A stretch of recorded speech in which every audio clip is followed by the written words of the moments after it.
Begin in just a minute after everybody has joined.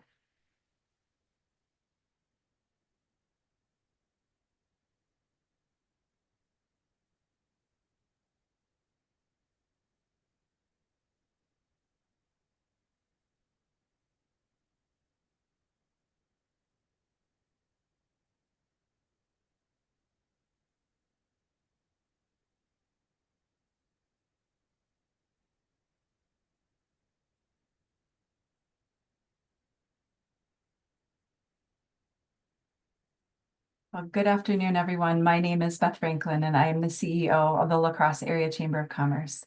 Thank you so much for joining us today. It's my understanding we have about 200 attendees on the call today, so we're so pleased that you're taking the time to be with us for this town hall this afternoon.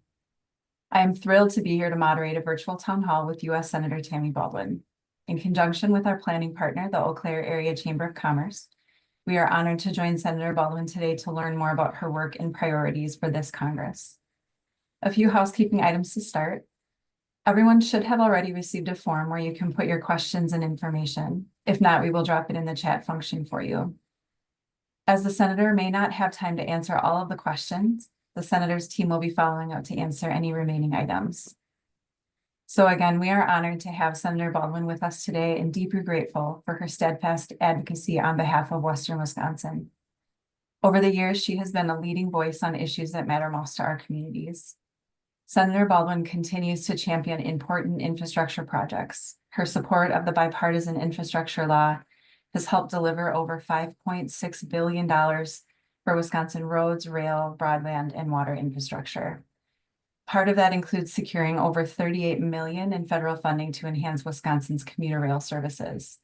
This investment will significantly improve transportation infrastructure, ensuring better connectivity and commuting options for residents in the La Crosse area. This investment will ensure the popular Amtrak line called Borealis is funded for 6 more years and will continue service to our region, and it ensures funding for 2 passenger rail studies for Eau Claire. Senator Baldwin has also been instrumental in addressing the challenges posed by PFAS contamination in our community's water supplies. Thanks to her support, the town of Campbell received $5 million to construct a new water utility system, while the city of La Crosse secured $3.7 million to install wellhead treatments to combat PFAS chemicals, and the city of Eau Claire received $1.6 million for their remediation efforts. Tied closely with the bipartisan infrastructure law, we are also appreciative of her reintroducing the Made in America Act, which strengthens Buy America requirements to support American businesses, manufacturers, and workers. This investment in maximizing the amount of American-made materials and labor we use on our infrastructure projects helps strengthen our entire economy. Additionally, we are grateful for the $10 million in federal funding for the County T Highway project in Eau Claire and Chippewa counties, as well as the $2 million for improvements to the Chippewa Valley Regional Airport, and the $1 million to the Boys and Girls Club of the Greater Chippewa Valley for its teen center. Furthermore, healthcare is a vital industry in Western Wisconsin as it employs thousands and impacts all. Senator Baldwin's work on legislation such as the 340B program has helped make both healthcare and pharmaceuticals more affordable and accessible. So from strengthening infrastructure and transportation to protecting our environment and water resources to healthcare initiatives, Senator Baldwin has been a tireless champion for the people and the businesses of Greater La Crosse, the Chippewa Valley, and all of Western Wisconsin. Senator Baldwin, we thank you for your leadership and look forward to continuing our partnership in the years ahead. Thank you so much. Thank you, Beth, for being willing to moderate. And I want to thank both the La Crosse and the Eau Claire Chambers of Commerce for helping spread the word about this virtual town hall community conversation, if you will. All of you who are attending, thank you for taking the time to tune in. I want to just say a couple of words about folks on my staff who are there to serve you. I have regional representatives around the state of Wisconsin, and in Western Wisconsin, Greg Wavernick and Anna Ringstead are my ears and eyes when I'm stuck in Washington as I am today. And in fact, that's kind of why we're having a virtual community conversation, because our schedule for the first few weeks of this year is quite intense. And anyways, also I have casework staff who are able to assist with a whole range of issues that are related to federal agencies. So should you have an issue with Social Security, with the Veterans Administration, an immigration or visa issue, an issue with the Internal Revenue Service or Medicare, feel free to reach out to my office for assistance with those issues. So I want to just acknowledge some of the issues that communities are struggling with as we begin our session today. Just before we went live, Beth Franklin and I were talking about the worker shortage and the tight labor market that is being experienced in Western Wisconsin, but certainly we hear that around the entire state of Wisconsin. Economic struggles with the high cost of things, everything from housing, the costs of housing. In La Crosse County, by way of an example, in Western Wisconsin, the home prices have skyrocketed in recent years. And in Wisconsin, the median home price has nearly doubled in the past 10 years. And that's a dramatic impact for folks. We also see rising costs in healthcare. More than 20% of Wisconsinites have said that they have foregone their medication because of the cost of accessing that medication. Also on people's minds are safety and security. We all want to know that our kids are safe at school, that the streets are safe to drive on, and that we have safe neighborhoods. You talked a little bit about it, Beth, in your opening, but anyone from Wisconsin is focused on our water. We are a state on 2 Great Lakes and the mighty Mississippi as our west coast. And we deal with lots of water-related issues. Water is a key part of our economy, of commerce, of recreation. And so PFAS contamination has affected communities across the state. And also we deal with issues of flooding. And those are things that are high priorities for me. Now, I want to double down on some of the accomplishments that Beth referenced in her introduction and say that I look forward to working with communities to do even more. There's some community-driven projects. For example, Jackson County's Child Care Network reached out to me and we were able to deliver $1 million to increase access to childcare in Jackson County. The Hillview Community Services Center, I was able to secure a grant of $1 million to provide housing for unsheltered people and address affordability of childcare in La Crosse County. In Prairie du Chien, I was able to work with the community to deliver $5 million to build a new public safety center, bringing fire and police and other services together in one location. And through the bipartisan infrastructure law, we've been able to expand broadband in rural communities. That is ongoing work. But we were able to secure over $1 billion for the state of Wisconsin, specifically to try to get high-speed internet access in rural communities.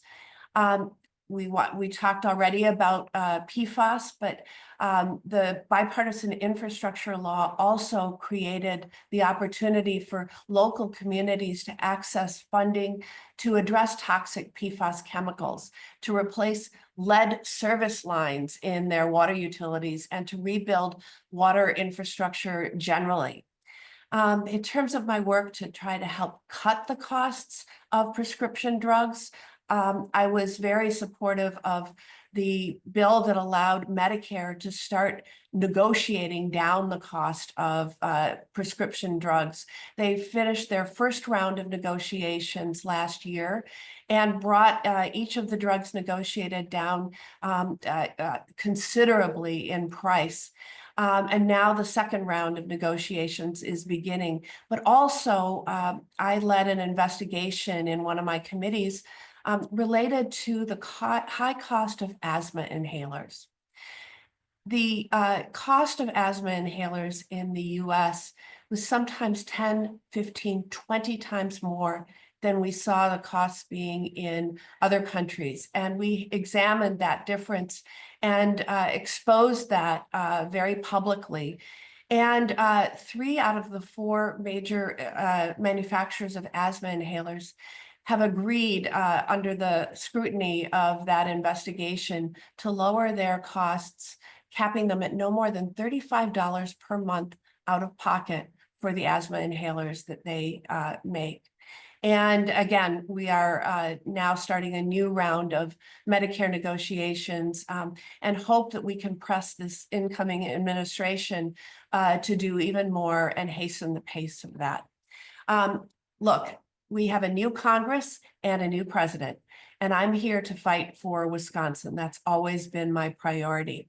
And that means responding to the issues that you've brought to my attention.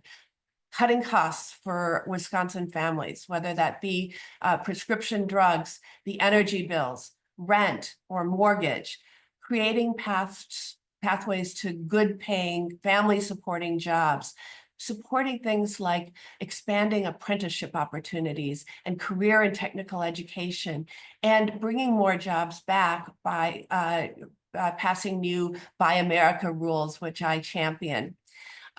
We want to make sure that we not only protect the Affordable Care Act, but expand it and make sure that we expand the premium tax credits that help make that insurance affordable for so many hundreds of thousands of Wisconsinites, and continue to take on the big pharmaceutical companies and their pricing practices.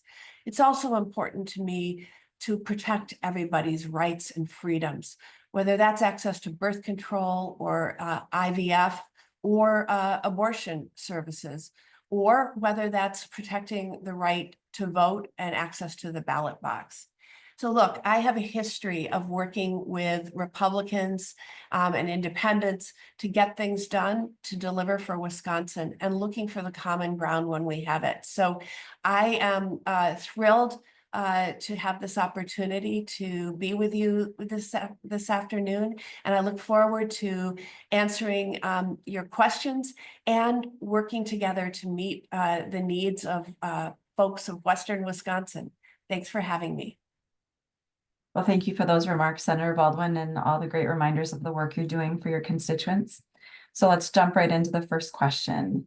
So Eric from La Crosse is wondering, politics aside, what do you see as possible areas of bipartisan legislation for 2025?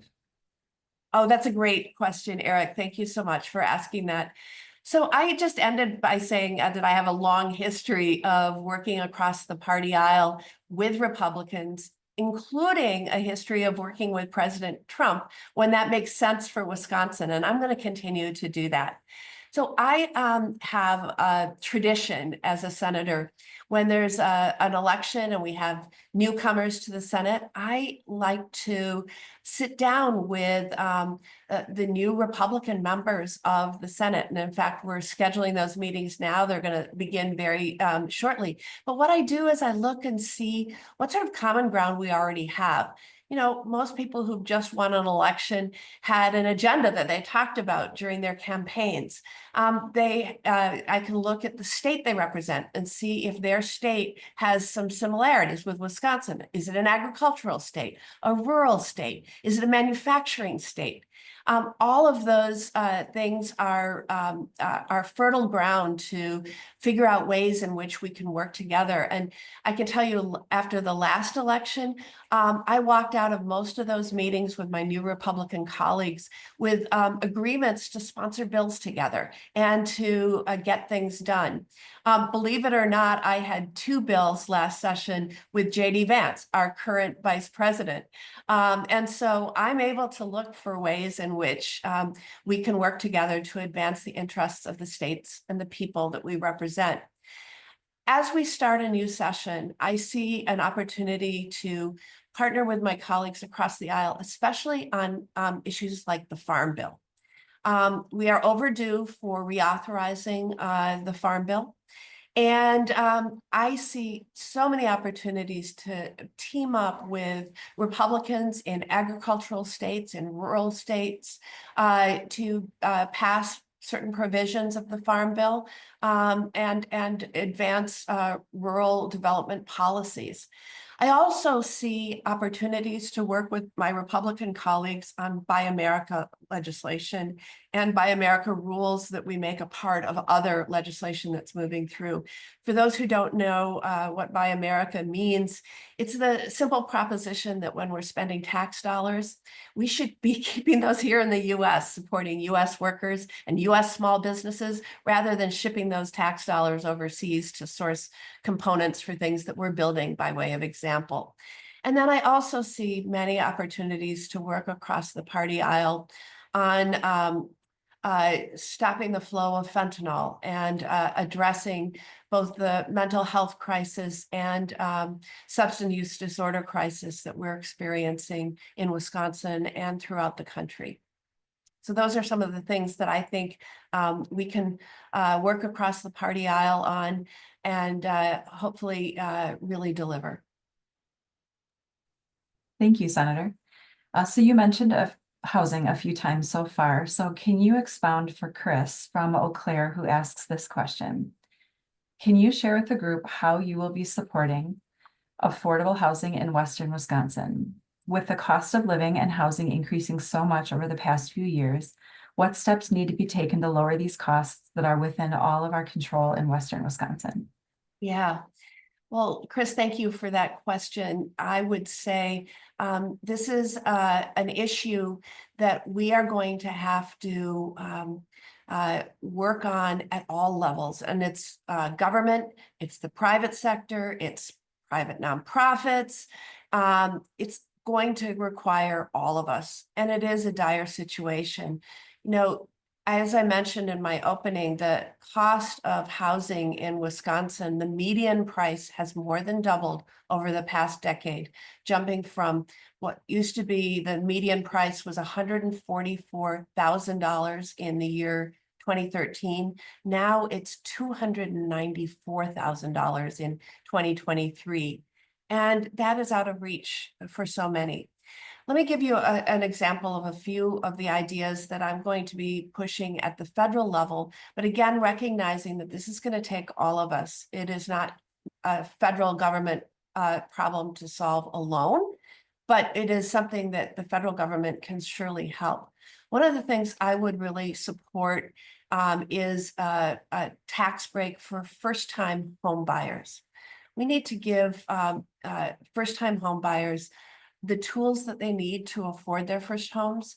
And I introduced a bill that does just that, with a refundable tax credit worth up to 10% of a home's purchase price, up to a maximum of $15,000. This would be for first-time home buyers, because second-time home buyers, you can have equity that you can apply to a second home purchase.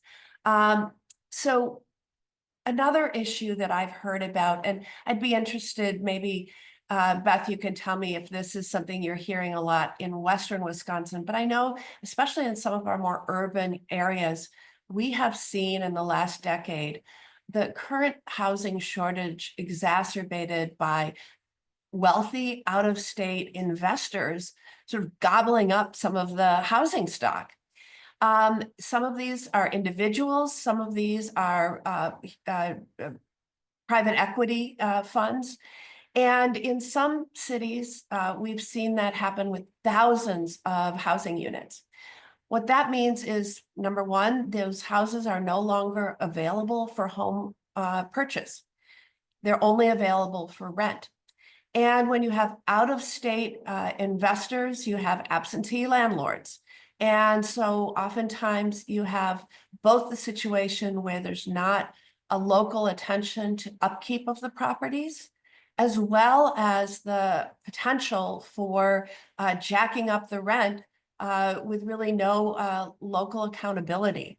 I have legislation that I'll be reintroducing this session that will try to get at both ends of this problem, both by disincentivizing these wealthy investors and private equity firms from gobbling up Wisconsin's housing.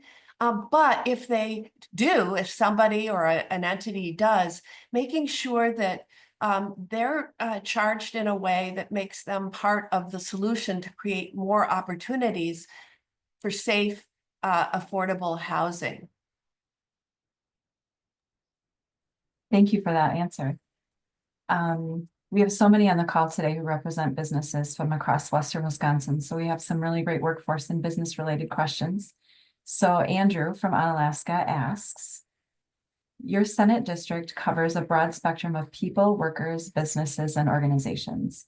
With many provisions from the Tax Cuts and Jobs Act sunsetting at the end of 25, what will you be advocating for to help Western Wisconsin residents and business owners? Yes, well, this measure is going to be a test of priorities. And we've already heard some in the incoming administration, the Trump administration, really talk about tax breaks that would disproportionately benefit the very wealthiest, the very richest in our country, be those big corporations that are very profitable, or wealthy individuals. And frankly, I believe that the tax measure that we put together this year should really focus on working people. You know, we talked so much in this last campaign session about lowering costs. And one of the things that I think is really important is focusing any tax cuts on working people, helping make middle-class status more attainable for folks. Think about the high cost of childcare, and I hope maybe we'll have an opportunity to talk a little bit more about childcare later. But you know, it costs a lot to raise a kid or kids. So the child tax credit is one that's extremely important to me. I'd love to see it be refundable and to be increased. We know that when we increased it temporarily during the pandemic, that half of children who were in poverty were lifted out of poverty. So that would be a huge priority for me going into a new round of tax reform discussions. Another I just talked about would be the first-time homebuyer tax credit to make the dream of home ownership more realistic and attainable. Currently, we know at the end of the year that there's going to be some tax policies that expire or sunset. One of them is expanded tax credits for those who buy their health insurance through the Affordable Care Act marketplace. That has, for over 300,000 Wisconsinites, made having comprehensive health care more affordable. There are child care tax credits, not to be confused with the child tax credit, that help make attaining child care more affordable. I would like to see a new proposal for those who are caregivers to family members, be able to deduct the out-of-pocket costs that they face providing care. You know, it's amazing to know, and especially people in the sandwich generation where you're both raising kids and caring for aging and frail parents, the amount that people sacrifice in order to do that without being paid. They should at least be able to write off the things that they purchase for their loved ones. So these are some of the things that I would focus on as we approach this major tax debate, and make sure that we measure the final package that comes out, so that it doesn't disproportionately impact millionaires and billionaires. Look, the other thing that's being discussed is how to pay for this. Should should the majority party decide that they want to do that. And the discussions that I've seen about altering things like Social Security, Medicare, or Medicaid are battles that I intend to stand up and fight to protect those programs. Those are things that hardworking people have earned. And I'm not going to stand by if they decide to go after those safety net programs, those earned benefits, the things that we pledge to our service members and veterans or law enforcement officers. I'm going to stand up and fight to make sure that those aren't threatened in this upcoming tax debate. Thank you, Senator. You got your wish. Our next question is about childcare. Oh. So other than the aforementioned child tax credit, the care tax credits, and the deductions possibly for caregivers for those out-of-pocket expenses, if you could just expand a little bit more on this question from Kaylin of Chippewa Falls. They ask, with childcare costs forcing some families out of the workforce entirely, what role can Wisconsin play in advocating for targeted relief to help working parents stay employed and support the state economy? Yeah.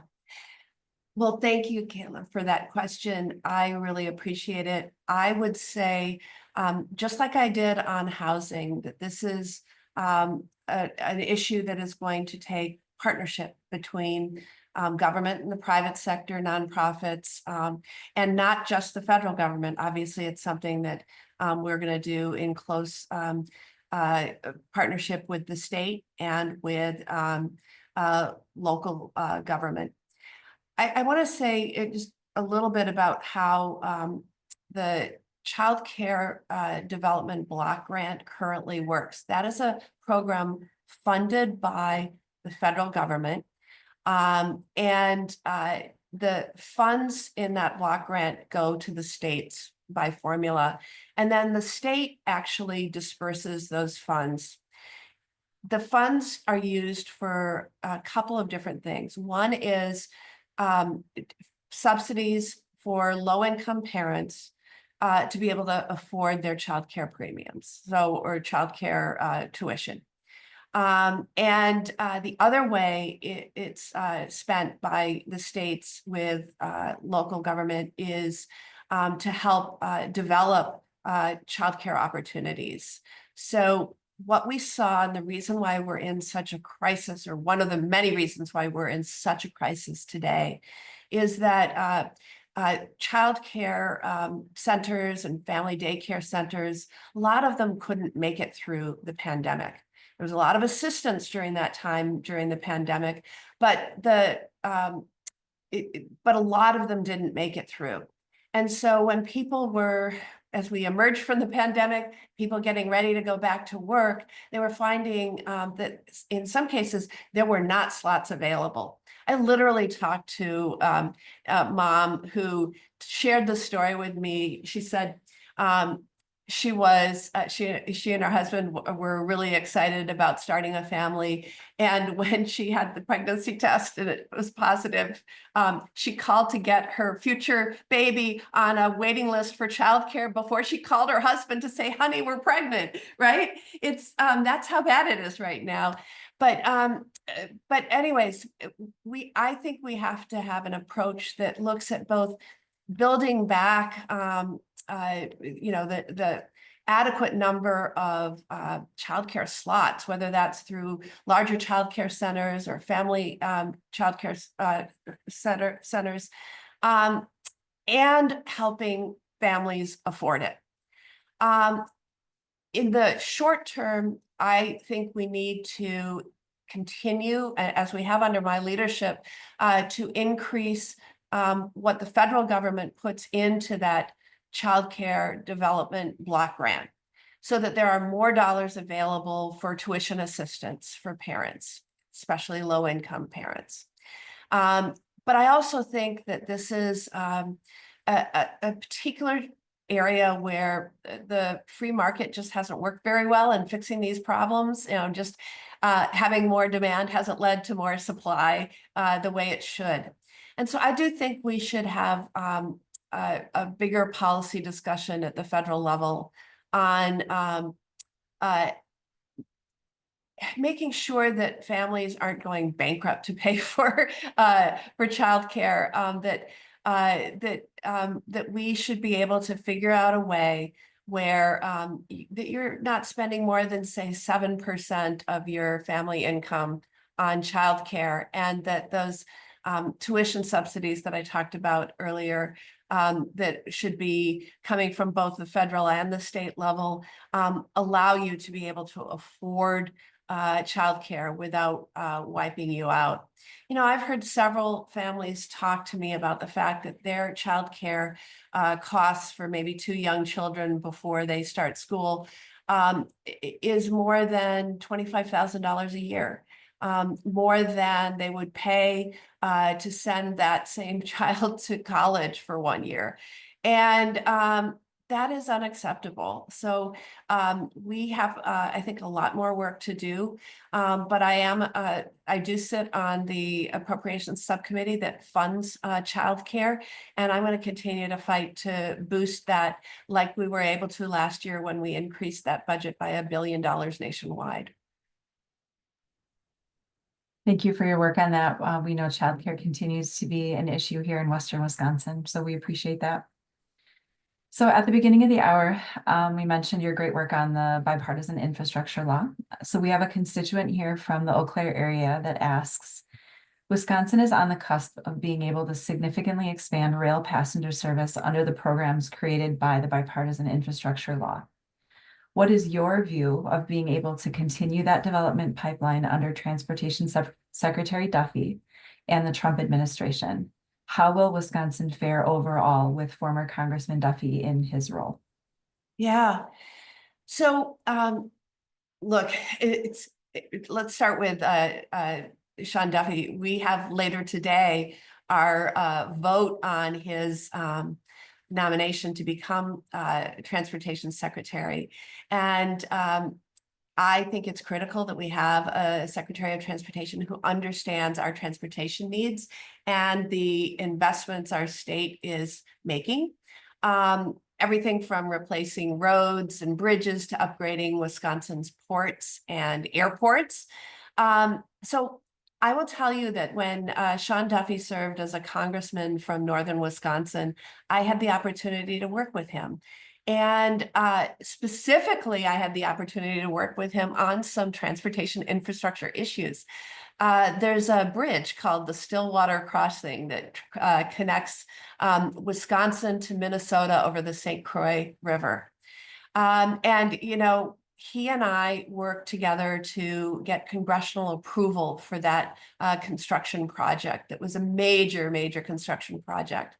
So I think there's an advantage to having somebody from Wisconsin who knows our infrastructure needs in that particular position. Now, I have looked at all of Trump's nominees through the lens of how will they impact Wisconsinites.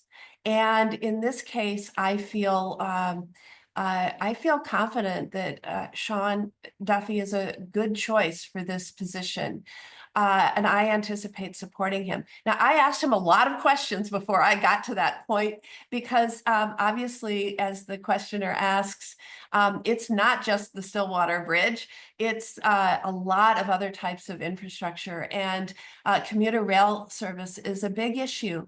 And he had in the past had some statements about Amtrak, et cetera, that led me to want to dig much more deeply. And so did a lot of my colleagues on the Commerce Transportation Committee during his nomination hearing.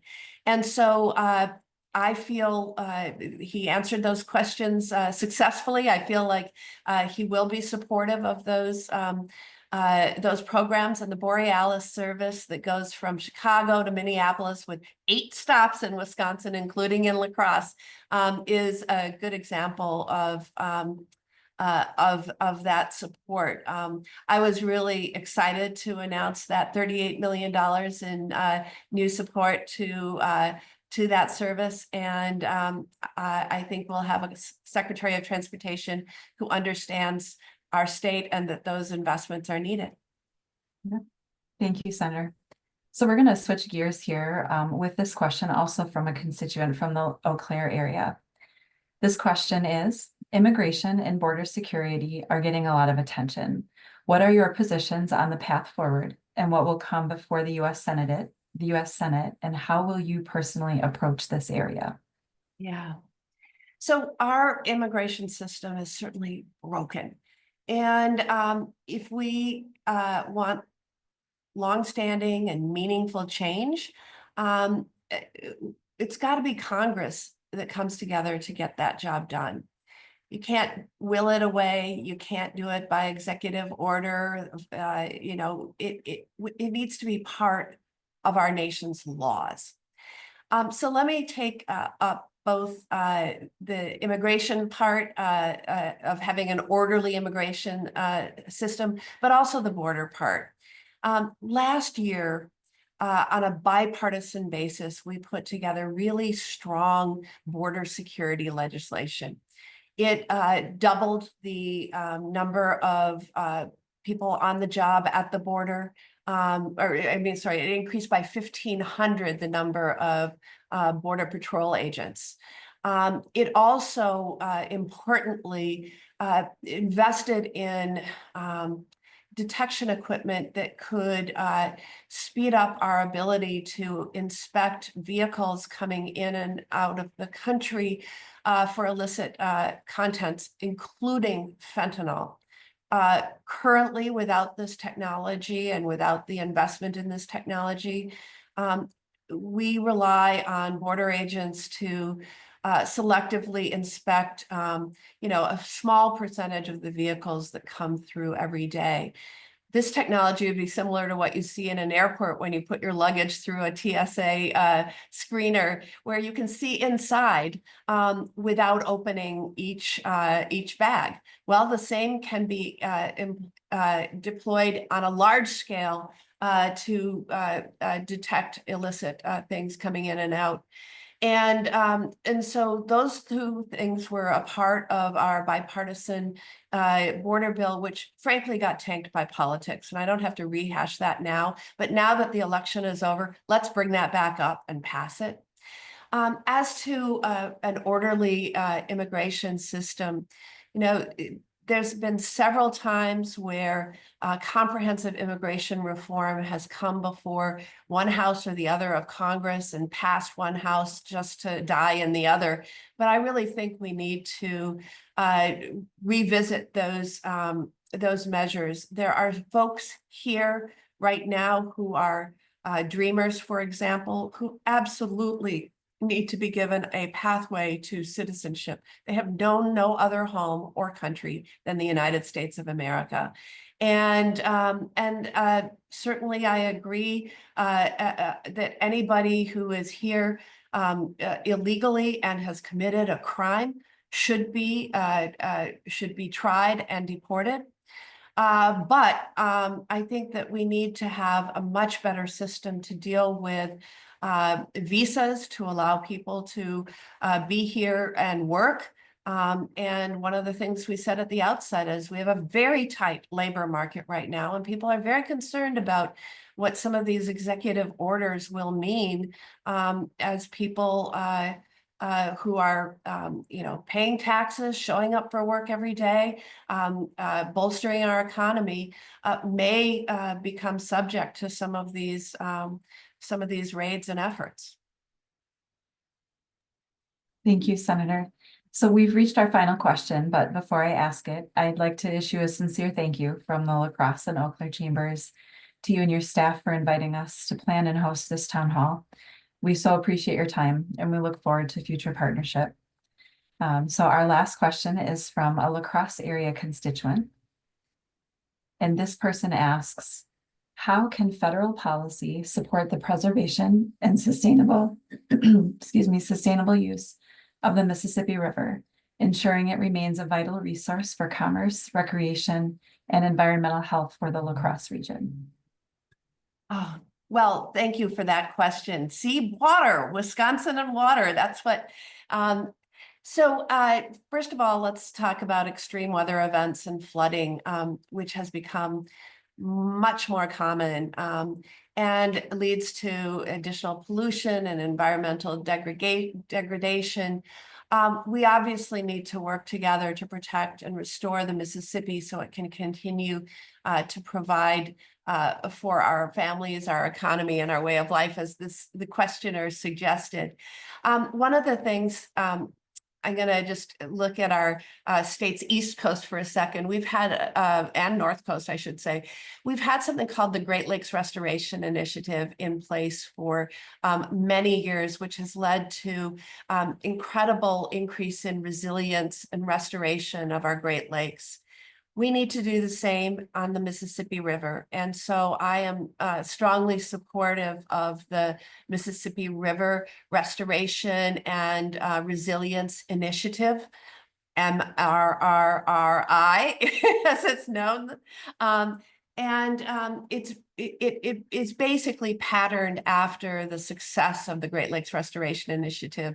And so I've introduced legislation to do this similar initiative on the Mississippi River. And I'm working really hard to make sure that it is strongly bipartisan. I mean, if you think about the senators who represent Mississippi River states, that's a really great bipartisan group of senators, and I'm hopeful that we can really elevate that focus. This legislation would create a non-regulatory and collaborative initiative to coordinate efforts and invest in building resilience to decrease flooding and improve water quality, restore wildlife habitat, and stop the spread of aquatic invasive species. I know the last few times I've been out on the Mississippi River, it's been to look at the threat imposed by some of those invasives. And I really look forward to advancing this legislation. I would just add one more thing about commerce on the Great Lakes. I hear from our corn growers and our soy growers all the time about how important it is that we keep commerce going down the Mississippi.